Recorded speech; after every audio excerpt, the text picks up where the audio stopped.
Hi, in this playlist, we will be discussing everything that you need to know with respect to the reading module of the Celpip test. We'll cover part 1, part 2, part 3, part 4. I'll give you the step by step approach to solve each and every type of question so that once you're done with this playlist, you're confident in taking the reading test. Let's move on to the second skill set that is evaluated in your Celpip test, which is the reading skill set.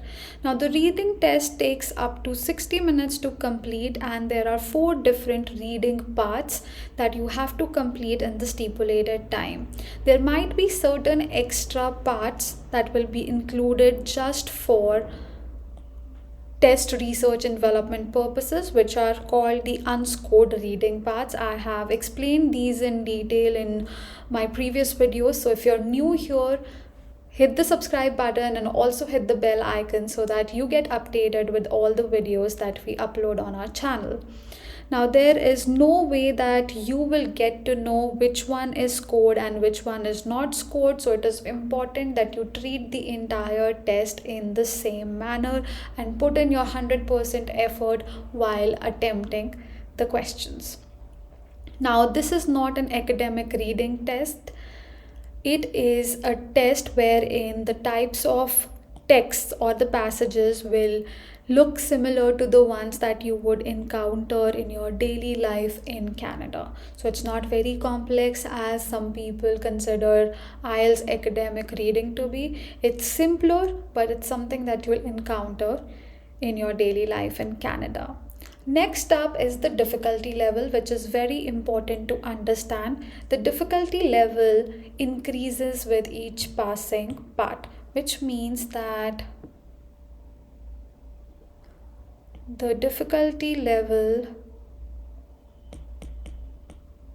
is the maximum for part 4 and it is the minimum for part 1, which means part 1 is the easiest, and as you go on to part 4 it becomes more and more complex. Now you can take a screenshot of this table and then I'll start explaining it one at a time.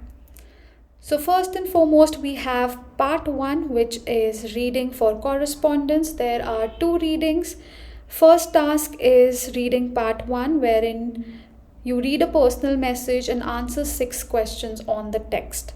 The message topic can be any subject that people would discuss in typical correspondence, such as a holiday, a meal, a restaurant, family event such as a wedding. The second task, so there are 2 tasks, right? If you see in the table also it says 2 readings. So the second task is a response. So whatever correspondence, email, letter you have received, you have to respond to it. And when you respond to it, you have to draft a message for the recipient's first message. This response will be a direct reply to the content presented in the first message, but may also present some new information. There are 5 blanks in this response and the test takers must select the best choice. I'll show the screenshot of the question as well. You have 11 minutes to complete both parts, reading part 1 as well as part 2, which is on the same page. And this is how the screenshot looks like. So you get 11 minutes, the timer already started, and then you have part 1 here. This is the part 1 and this is the part 2. Now part 1 and part 2 have to be completed in 11 minutes. You can take 10 minutes for part 1, 1 minute for part 2, or vice versa. You can divide it however you wish to, but all these 11 questions must be completed in 11 minutes. So you spend 5 minutes on one question and then half a minute on all of the other questions. That's totally up to you. It depends upon how you wish to divide the time. On your left hand side you see the message, and on the right hand side you see the response to the message.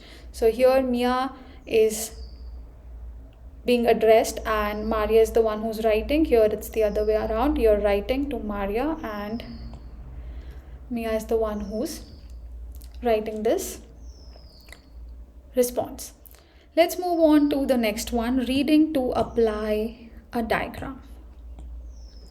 Now part 2 of the reading test features an email message. Okay, so there's an email message and a related diagram. The email may be work related, it could be an order inquiry, it could be personal, such as a list of apartments for rent.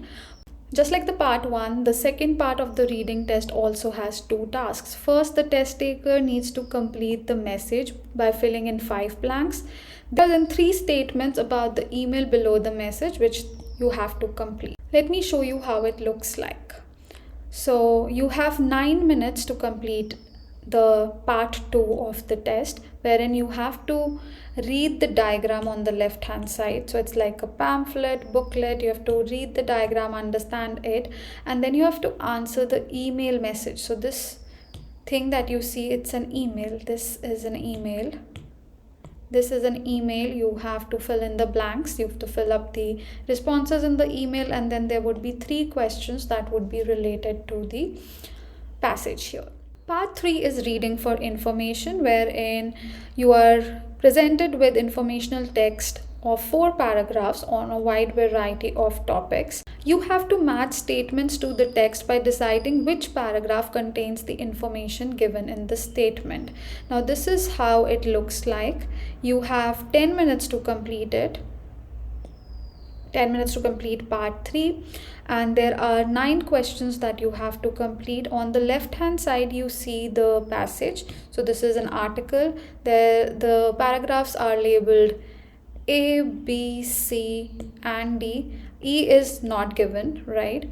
And then there are statements on the right hand side. You have to match these statements with the paragraph. So you'll have to read this statement and figure out whether the statement is found in paragraph A, B, C, D, or is it not found anywhere.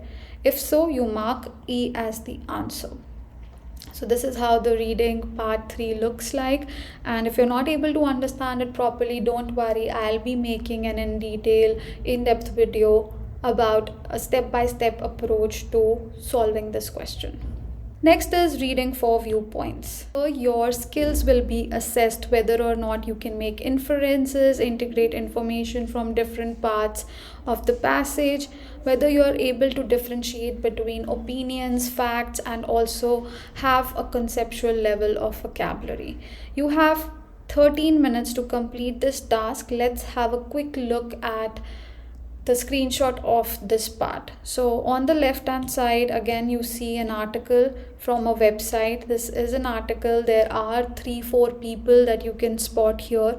So there are names of 3-4 researchers. Some would be in favor of the topic at hand, some would be against it, some would be following a neutral approach. You'll have to identify all of these people and then eventually answer the questions on the right hand side. And if you click on the next option, then your test would end or it would move to the next part depending upon which part you are at.